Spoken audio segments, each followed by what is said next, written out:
Ish. Tak sangka betul Rupa-rupanya selama ni rakyat Malaysia duduk dekat atas lombong emas. Well, itulah yang cuba digambarkan oleh seorang financial guru daripada Singapura ni di dalam dia punya podcast yang mengatakan bahawa dia sangat cemburu dengan pulangan dividen yang diberikan oleh KWSP yang mencapai 5 hingga 6% tahun. Sedangkan dekat Singapura punya CPF, kadar pulangan setahun dia adalah lebih kurang dalam 2.5% je. Okey, jom kita baca ni kejap Malaysians are sitting on a gold mine with the Employees Provident Fund EPF as its return far outstrip Singapore's Central Provident Fund CPF, said Singaporean financial guru Lu Cheng Chuan. A lot of Malaysians are unaware that they are sitting on this huge gold mine called EPF. Dia juga cakap dekat Singapura ni, since dia punya pulangan dividen CPF dalam lebih kurang 2.5%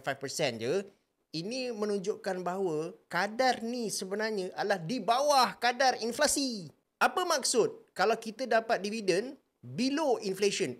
Saya bagi contoh dengan korang macam ni Katakan korang bekerja korang punya increment adalah sebanyak 3%.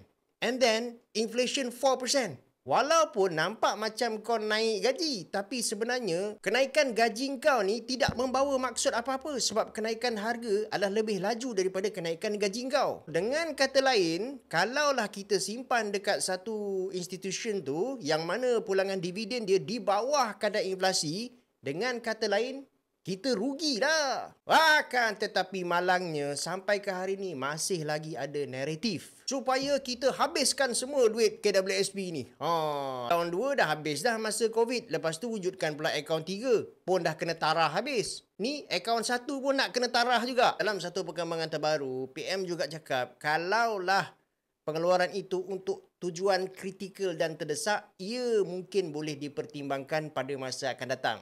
Cuma yang menjadi masalahnya adalah ada setengah orang dia tak perlu keluar pun duit tu, tapi dia sengaja nak keluarkan. Untuk kes yang terdesak ni, dia masih lagi di peringkat pertimbangan. Walau bagaimanapun kita tunggulah sedikit masa lagi, mungkin ada pengumuman baru daripada PM. Cuma nasihat saya kepada korang yang ada simpanan KWSP tu, yang korang tak perlu pun nak keluarkan, tak payahlah keluarkan. Lebih baik kita letak aja duit kita dekat KWSP, dapat pulangan 5 hingga 6% setahun, dan ini sebenarnya adalah lebih baik. In fact, jauh lebih baik daripada negara jiran kita. Kalau kita tahu bila kita mati, that one is different lah. Tapi masalahnya kita tak tahu bila kita akan mati. Jadi disebabkan itu, tabungan itu sangat penting. Bila kita dah tak boleh bekerja nanti, dah tak kuat satu hari nanti, dah tak produktif, pada masa tu, tabungan itulah satu-satunya wang yang kita ada untuk menyara kehidupan kita. Okay guys, saya pandangan korang tentang video ni. Kalau korang rasa video ni bermanfaat, jangan lupa bagi saya satu like, sharekan video ni ramai-ramai.